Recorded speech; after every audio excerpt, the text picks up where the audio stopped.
I still remember the night I found the first message. It was almost 2 a.m. I was half asleep, half numb, standing in the kitchen in a t-shirt and no socks, scrolling through his phone while he snored in the bedroom. My hands were shaking so hard I could barely tap the screen, but I kept going. Message after message. Different names, different numbers, different lies. That night didn't break me. It woke me up. I'm Natalie Burns. I'm 40 now. But back then, I was just a mom of two, married to a man who smiled too easily and lied even easier. I thought I knew him. I didn't. I thought I was safe. I wasn't. I thought I was special. I was, for a while. Until I wasn't. He cheated on me with everyone. Literally. Everyone. The first was our neighbor. Yeah. The one who brought us banana bread and said she loved our kids. She used to water our plants when we went out of town. She also slept with my husband while I was out buying Christmas presents for our children. I know because I saw the texts. They joked about the secret recipe while arranging their next meetup. Then came the coworker. She wasn't even subtle. They exchanged flirty selfies and work complaints like they were in some twisted office rom-com. One of the pictures still had her office badge around her neck and her blouse wide open. After that, I stopped counting. There were women from Instagram, strangers from bars, random hookups he saved under fake names like Mike Jim or Plumbing Guy. Every woman was a thrill. Every conversation was a dagger I didn't see coming until it hit. But the worst part? I wouldn't have known any of this if I hadn't checked his phone. He was good. So good. The kind of liar who looks you in the eye and asks if you're okay while erasing another text thread behind your back. I confronted him, of course. Sat him down at the kitchen table, heart pounding like a war drum, and asked him if he had anything to tell me. He didn't even flinch. Just sighed like he was tired and said, I'm a man, Natalie. It's in my nature to look. You can't blame me for being wired this way. He said he still loved me, that I was the only one who truly mattered, that the others were just needs. Physical, temporary. He wanted a wife, a home, stability, but he also needed freedom, adventure, release. I didn't scream. I didn't cry. I just sat there, feeling something inside me go silent, like a door closing for good. And then he said the line that I'll never forget. I know I mess up sometimes. Just don't make it a big deal. Don't look through my phone. Don't ask questions. Don't get dramatic. As long as you don't see it, it's like it didn't happen. He wanted permission, not forgiveness. Permission to keep cheating, as long as I played dumb and smiled pretty. And here's the part that will make some of you angry. I said yes. I told him he could have his little secrets, as long as I didn't see them, as long as it didn't touch our kids, as long as he didn't bring it into my world. And definitely not with anyone I knew, no friends, no family. But don't mistake that yes for surrender, because that was the night I made a promise to myself. I wouldn't scream. I wouldn't beg. I wouldn't leave with nothing, dragging my kids through a storm while he moved on like nothing happened. I would wait. I would watch. And when I finally walked away, it would be on my terms. People on the internet love to say one thing, just leave. As if it's that simple. As if there's a magic door with your name on it, waiting for you to step through into a new life with no cost, no consequence, no courtrooms or custody battles. As if leaving a marriage is like closing a browser tab. It's not. I had 2 kids, a toddler and a 5-year-old. I didn't have a job that could support me on my own. I didn't have a car in my name. I didn't have savings or a place to go, or even family nearby I could crash with. All I had was a man who cheated on me and a lease with both our names on it. And still, I didn't leave. Why? Because I was scared. Not of him. He never hit me, never yelled, never threatened. I was scared of what would happen after I left, of standing in family court, fighting for my kids, of handing them over to him every other weekend, of having to smile and lie to their faces when they asked why Daddy had a new girlfriend so soon. I was scared of being poor. of making $12 an hour while trying to pay for rent, daycare, groceries, clothes. Child support only goes so far, and at the time he wasn't making much either. I did the math and it didn't add up. So I stayed. For them. For me. For the roof over our heads. I remember once, in a moment of desperation, I called a divorce attorney just to know, just to understand my options. She was kind, direct, told me that since we didn't own property and I didn't have income, I'd walk away with shared custody and very little financial support. She even said, honestly, if you can hold out until you're more stable, it'll help you long term. So that's what I did. I stopped dreaming of escape. I started planning for it. But here's something no one tells you. When you decide to stay, it breaks you in a different way. You start lying to yourself just to survive. You smile when he walks in the room. You laugh at jokes you've heard 100 times. You clean the kitchen at midnight because it's the only time you can cry without anyone hearing. You become a version of yourself that you don't recognize. Quiet, small, calculated. You stop feeling like a person and start functioning like a shadow. But shadows watch. Shadows remember. And I remembered everything. I remembered the time he canceled date night to work late, then came home smelling like perfume I didn't own. I remembered the dinner where he called me insecure for asking about the new girl at the gym. I remembered every time he gaslit me, every time he made me feel crazy for noticing what was right in front of me.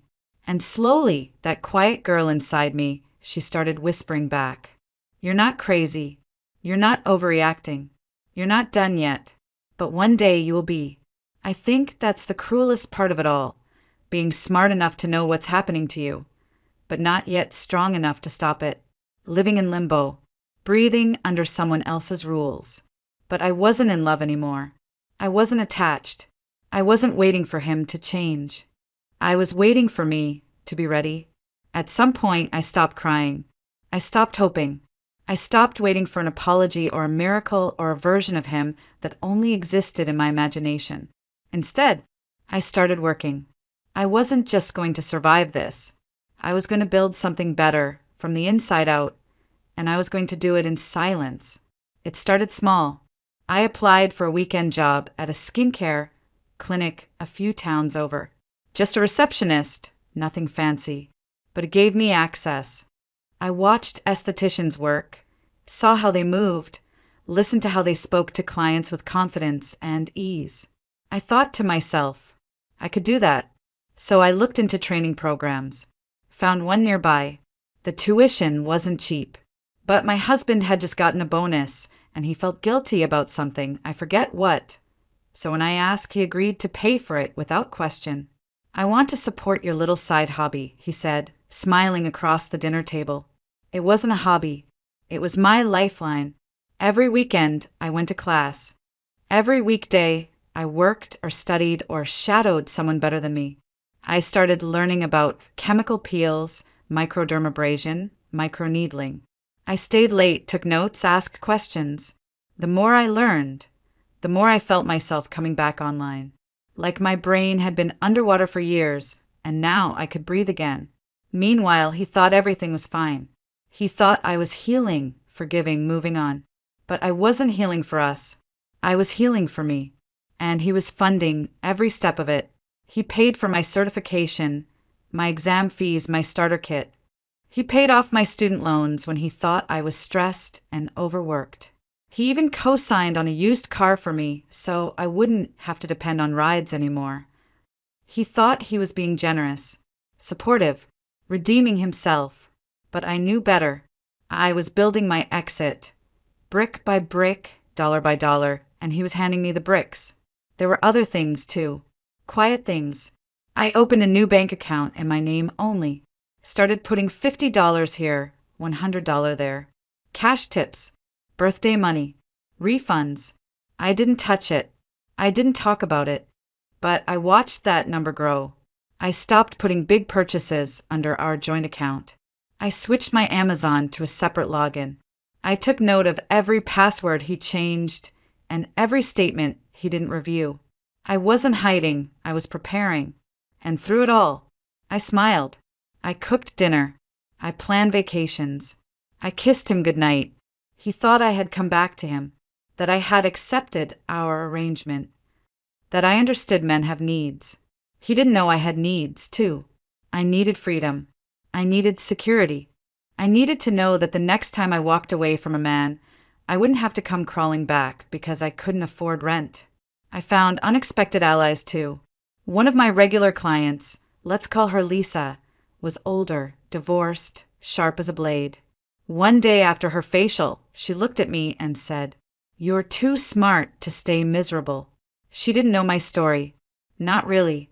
But women like her, they know the signs. They see the weight in your eyes and the way you pause before saying, "Everything's fine." We started getting lunch after her appointments. She gave me tips, introduced me to a lawyer friend, told me which documents to keep copies of, what not to say in text messages, what to start putting in writing. I never asked her for help. She just gave it, quietly, steadily, like she already knew I'd need it. And she was right, because when the time finally came, I wasn't scared anymore. I was ready. I didn't leave on a whim. I left when it was no longer a risk, only a decision. By then, my kids were older, teenagers with their own opinions and phones and friends. My career was steady. I had clients who rebooked months in advance. I'd saved enough for a deposit on a rental. I had a reliable car, a separate account, a folder of legal documents with Lisa's lawyer's business card tucked inside. The house we lived in, we had bought it 5 years earlier, both our names on the deed. That was on purpose. Every time he made a payment, every home improvement, every new appliance, we were both building equity. And I was keeping the receipts. He never saw it coming, because I didn't yell. I didn't threaten. I didn't pack in a fury or slam the door. One Monday morning, I dropped him off at work like usual, came home and called my lawyer. By Friday, he was served. I'll never forget the look on his face when he walked in and saw the manila envelope on the kitchen counter. At first, he thought it was a joke, then a mistake. Then he laughed. But it wasn't funny when he read through the petition, the line items, the documentation, the demands. I was calm, cold even. I had nothing left to explain. The marriage was over. I just hadn't said it out loud until now. And suddenly, the man who used to tell me I'd be nothing without him was asking if we could talk, asking if we could fix this, telling me he didn't mean it, didn't remember, didn't know what he had until it was gone. But I wasn't gone. Not yet. I was sitting right in front of him, just not his anymore. I didn't scream. I didn't cry. I let the paper speak. The process took 6 months. There were mediations meetings, a few moments where he tried to paint himself as a devoted father and victim of emotional abandonment. But the documentation didn't lie.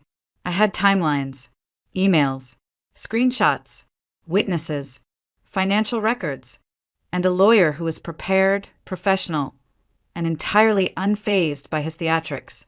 In the end, I got half of the house sale, alimony, not forever, just long enough to balance out our incomes, a portion of his retirement savings, my car, my business, and, most importantly, primary custody until both kids were grown. He got to keep his excuses. Some days he tried to be charming.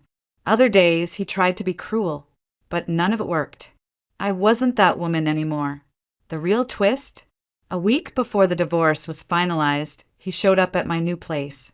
Not uninvited, but not welcome either. He brought flowers, said he'd been thinking, that he wanted to start over, that maybe we could go to therapy together, rebuild from scratch. I remember looking at him, really looking, and realizing I felt nothing. Not anger, not longing, just quiet. I let him talk, let him believe for a moment that he still had that kind of power. Then I smiled, said thank you, and closed the door. I didn't lock it out of fear. I just didn't want him walking in again, like he ever belonged there. Later that night, I found the flowers still sitting outside. I didn't bring them in. It's been a year since the divorce was finalized.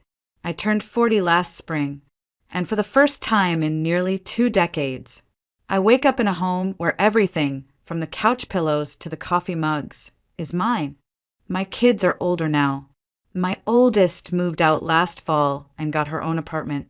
My youngest is finishing high school and already talking about colleges that are hours away. I miss the noise sometimes, the chaos, but I also love the quiet. People ask if I regret anything. The years I spent with him, the fact that I didn't leave sooner, that I spent my best years married to a man who barely saw me unless I was cleaning something or picking up after his mess. And maybe on bad days I do wonder what life might have looked like if I had walked away earlier. But then I remind myself, I walked away when I was ready, not when I was angry, not when I was desperate, when I was strong enough to leave without breaking, without begging, without going back. That matters to me. Some of my friends say I wasted my youth, that I missed out on my 20s, on independence, on being wild and free. But I don't see it that way. I raised good kids. I built a career. I got an education, paid for with his money, no less.